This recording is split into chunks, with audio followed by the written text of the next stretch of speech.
Welcome to another episode of the I Said It Was Cool podcast. Thanks so much for joining me.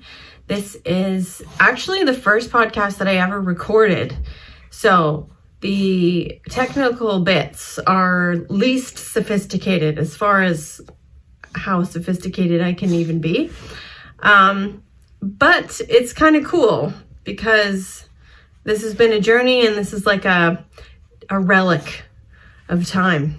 This podcast is also quite meaningful to me right now in the present moment, even though it's at least a year or more later, because it's about death. And since, when I recorded this podcast originally, I actually had only experienced one death where it was quite impactful. It wasn't somebody that it wasn't a family member, who I'd known my whole life and built a relationship with over a lifetime.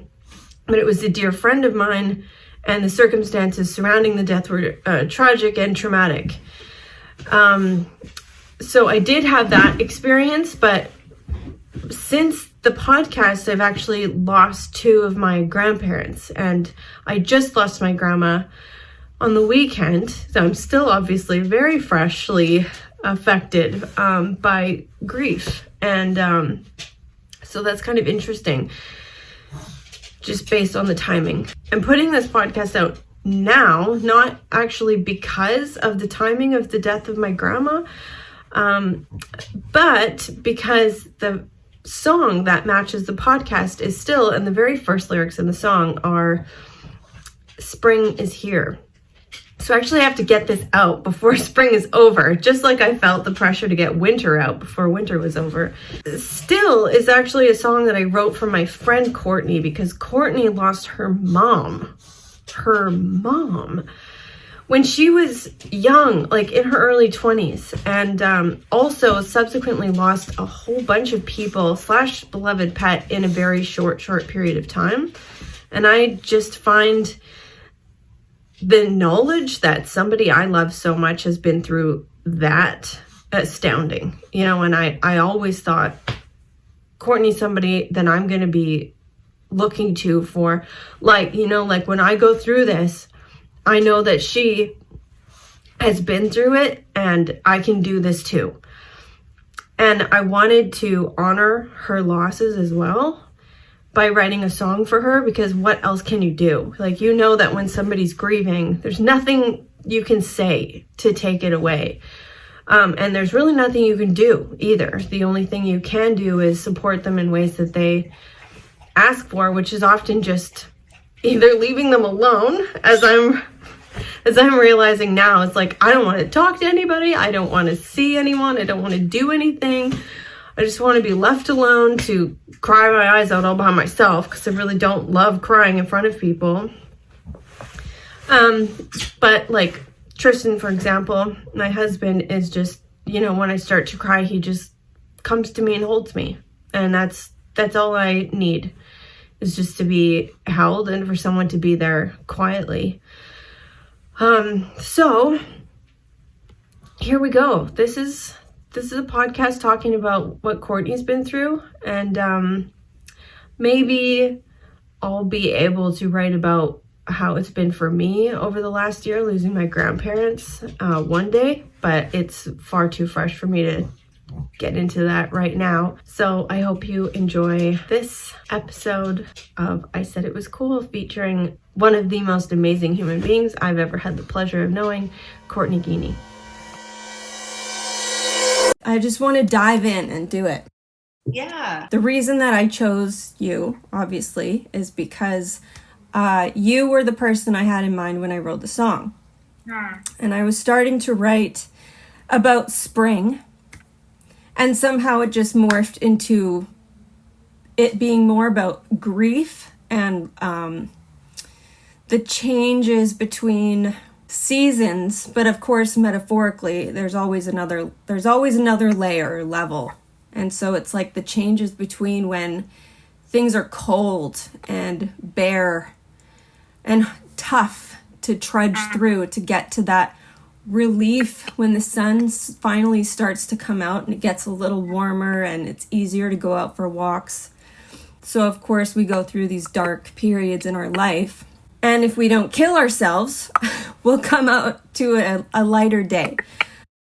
So I can't remember why exactly or how it turned into more of a reflection on you and what you've been through as far as grief, because you've had a lot of death in your life, and probably more than anyone I know, and in ways that are, really sad. Like devastating kinds of things. So I'm going to leave that up to you to divulge whatever you want to divulge. But I wanted to ask you about your process and what it's like to not give up. Right. Gosh. Well, I should maybe start saying of all of my thoughts on this are kind of retrospective, and that's because that season of my life that you're talking about, and that time that I think you wrote the song was, I think it was 2012-ish. So yeah, just in terms of like what was my process for getting through that, it wasn't like a straight line. I kind of have two minds about this, because I want to tell you what the truth was, but then I want to also tell you like what I wished I would have done. And so both. So in terms of what it was like, and do you want me to say like just kind of what happened around that time, or just like well, I want you to say whatever you feel moved to say. Because really what I want to do in these conversations is get to the bottom of things, get to the core of the human experience, particularly in this time where it's so divisive. People forget that we're all people and that there are things that we all share. And especially when we get down to a feelings level, regardless of what it's about, everybody has experienced fear. Everybody's experienced excitement. And when we can start to connect on things that unite us, I think that's healing. I think it's good for society and for all the things that are happening in the world, which I don't want to talk about at all. I just want to talk about being a person and what it's like, what it's really like, honestly. Yeah, I think that's such a great point. And I also think that, humans can go through so many different experiences, even just in the sense of like where we happen to be born, which is totally out of our control. But then in light of where we're born, we're kind of subjected to this like wide, this like large gap in terms of difference of experience.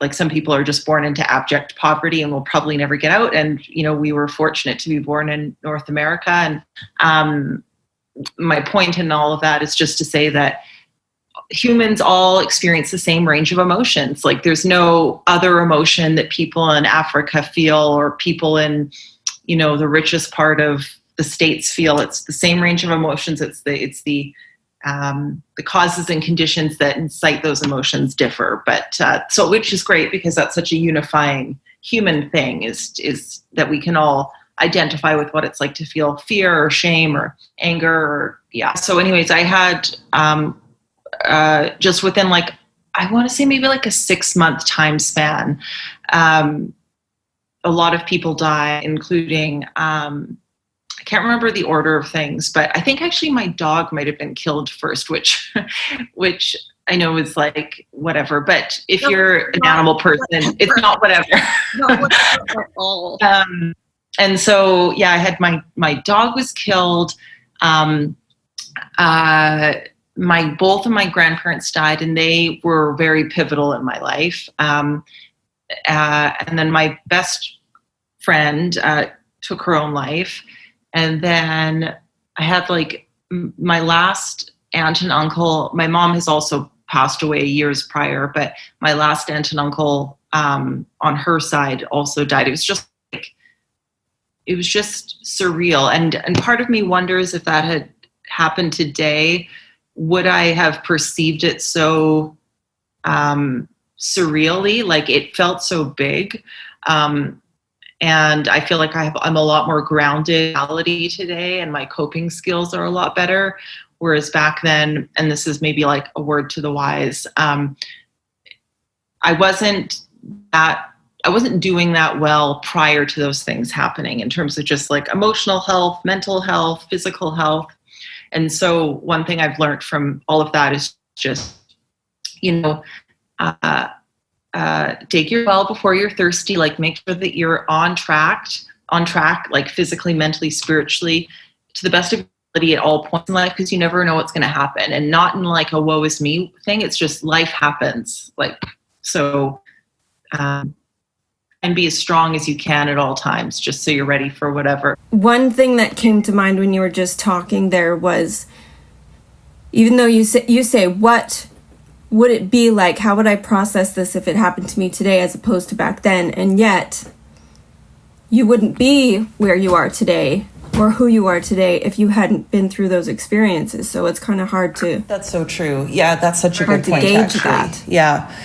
What was my process in getting through that? Well, first off, I went into major self-pity, which I couldn't see at the time. I think I was obviously legitimately sad and scared, because I actually felt like I was cursed, to be honest. Who wouldn't? That much at the same time? Yeah, absolutely. Oh, and then my boyfriend broke up with me. That was the other thing. That was like the last straw. He broke up. Not even a nice breakup. Not a nice breakup. Broke up with me over text.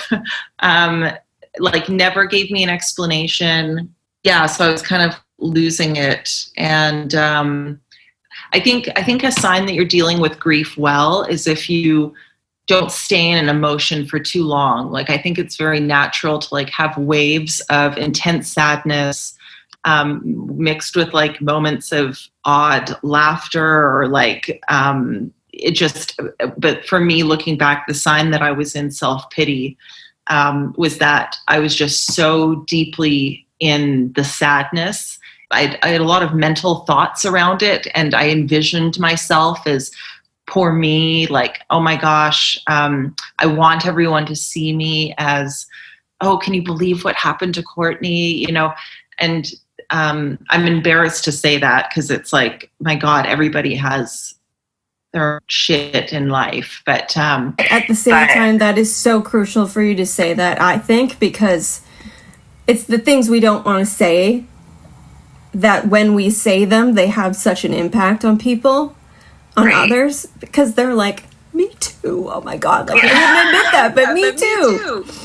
Yeah, you're right. It's, oh man, it was just such a messy time. And I feel like, because for anyone, I feel like some people's natural tendencies to go into self-pity, whereas other people, I don't know what the opposite of that would be. I feel like it would be weird for people to go into like big ego land when they experience a death. But so I don't know what the opposite of that would be in terms of dealing with like despair. But my point in that was just because I went into self-pity, I started acting accordingly. And so I just acted in ways that weren't going to get me out of this emotional hole. And I just started self-sabotaging, like in a myriad of ways, like, just consuming too much alcohol, or, pills or whatever. And smoking too many, I don't smoke anymore, but smoking too many cigarettes, like eating poorly, just, I'm grateful today to look back and see like, wow, those are not my coping skills today. And, I'm grateful to notice a difference, because if I was still doing those things today, I wouldn't be able to say it wouldn't even be noticeable, I guess you could say. So it makes so much sense when you say that you're having self-pity, because if there was an esteemed Courtney, you probably wouldn't hurt that Courtney. Like, you must have a negative view or a feeling about yourself in order to hurt that person. Which happens. I think that can happen when you're going about your life and you are feeling esteemed, but then this shit show happens and you're hurting, and there's a tendency to go, well, this must be happening because there's something wrong with me. And so this insidious, unconscious punishment thing happens. Like, I thought that I had great self-esteem. I always did, because I had fun in life, and not to say that I didn't have all these difficult things to deal with as well, but like playing music and having a nice social life and stuff. But then as soon as shit hit the fan for me, I very quickly adopted this idea that, well, obviously I'm not good enough. I don't deserve good things because so-and-so's treating me this way, or this horrible thing happened and I'm really sad. And for some reason, the natural instinct was to just go to hurting myself in response. And yeah, it's weird because I thought I had good self-esteem. So it makes me wonder when things get tough again, because there's going to be another season of that inevitably. How am I going to cope? I have come to believe that I need to have habits in my life that are so deeply ingrained that, like, for example, things I do each day that make me feel good. Like, I get up when my alarm goes off, I make my bed, I say my prayers, I eat pretty well, I read for a little bit a day. Just these little things I do each day that I like to believe that if and when stuff hits the fan again, those habits will be so ingrained that at least I will get those things done. Like, whereas before, the thought of getting out of bed was horrendous. Like, I just wanted to go back into dreamland. And I remember as soon as I wouldn't even set my alarm because I just wanted to sleep for an eternity.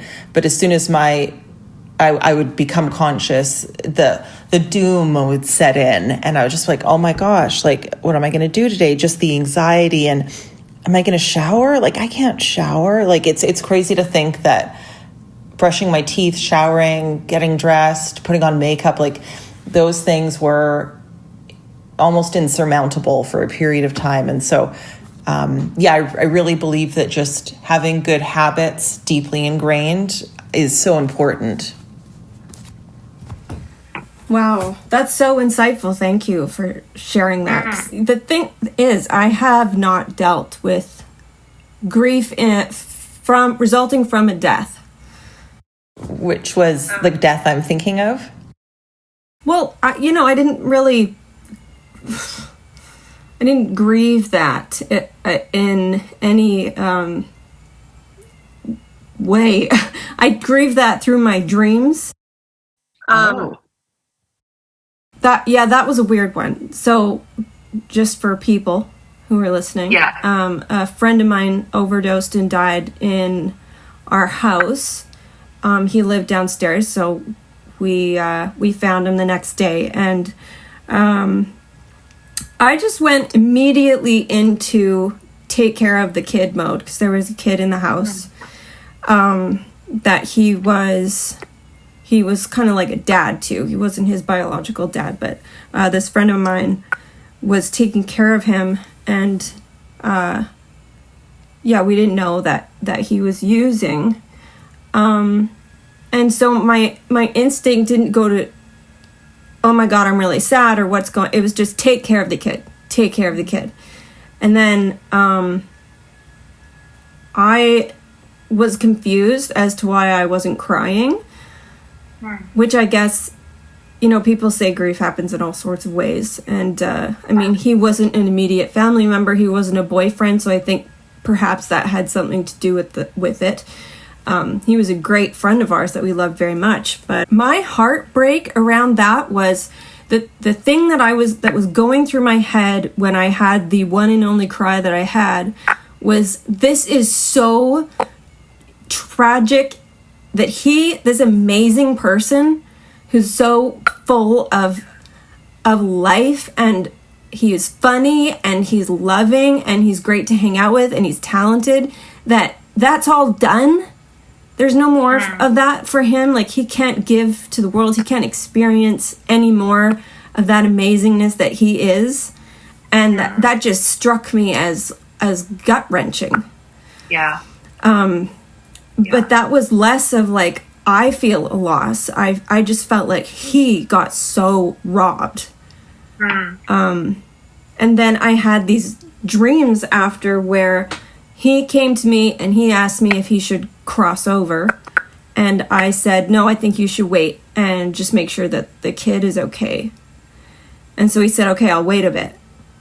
Obviously referring to the kid that he was looking after. And then later on, I don't know how much later, I had another dream where he came and said, okay, I'm ready now. And, whether that was something actually, some communication on a spiritual level actually happening, or just my brain doing something to process, whatever that was, the fact is it helped me feel like I'm okay with what happened. Like maybe I didn't really talk to him, but it feels like I did. And so I was able to move on with like a sense of closure because of that dream conversation. And and that's the closest I think I've had in my life to something that was like really impactful as far as death goes. Right. With you, I like your losses have been very, very close. Very close to home. Yeah, like in terms of their relation to me? Yeah. Yeah. So I'm interested to know how, because I imagine this nightmare feeling of this person is not here anymore, and I need this person to be with me. Like, I want to talk to you, I want to hug you, I want to hold you. I can't imagine not being able to do this anymore. Like, how long was that period, unbearable? So I kind of relate to what you just said in that I felt sad because, especially with my mom and with my childhood friend that passed away. How old were you when your mom passed away? I was 21 when she passed away, and she was sick since I was 15. So I've had a lot of dreams where I'm like, still today I'll have dreams where I'm trying to figure, because she was sick for so long and we thought that she got better and then she got ill again. I have a lot of dreams where I'm still trying to figure out, like, has she died yet? Like maybe she hasn't. So, but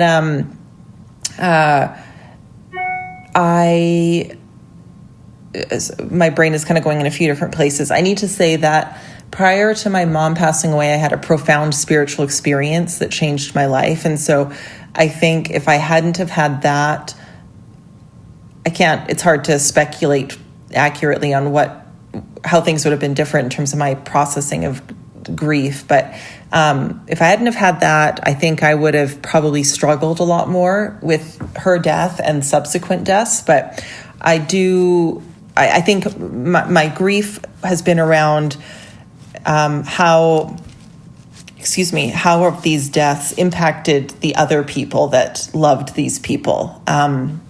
And definitely in the case of my childhood friend.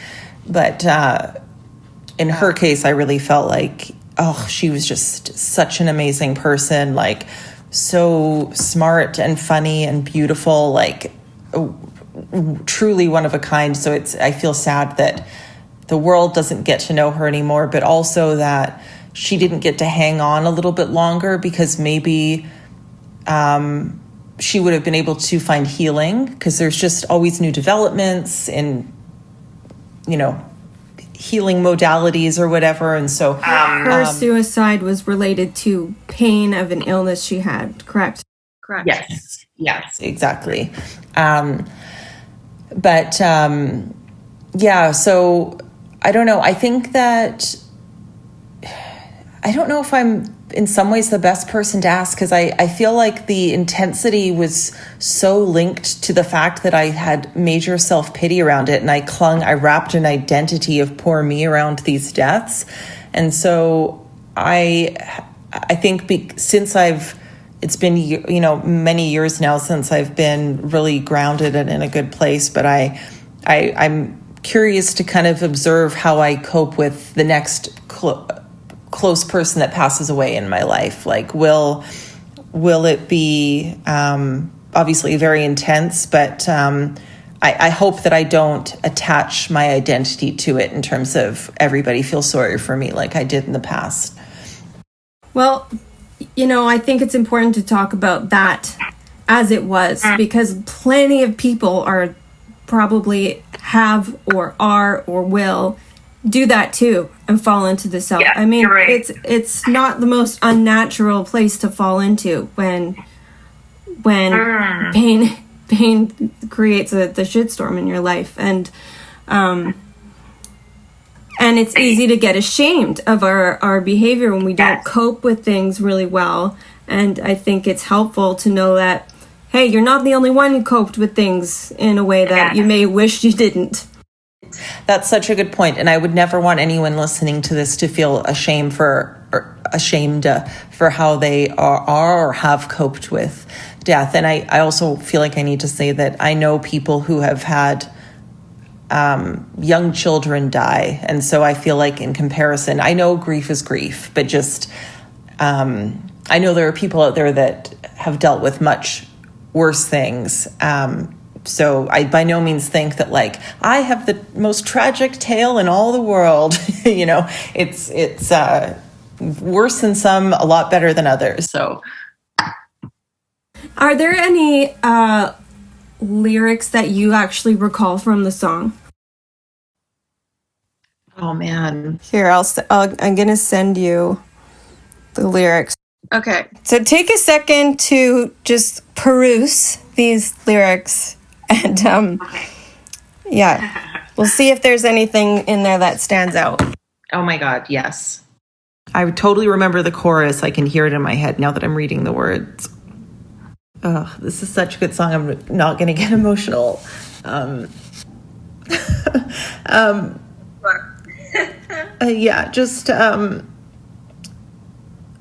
It just like paints such a good picture of feeling like desolate, and then like coming back to life, essentially, like going out for walks, like feeling the ground beneath your feet.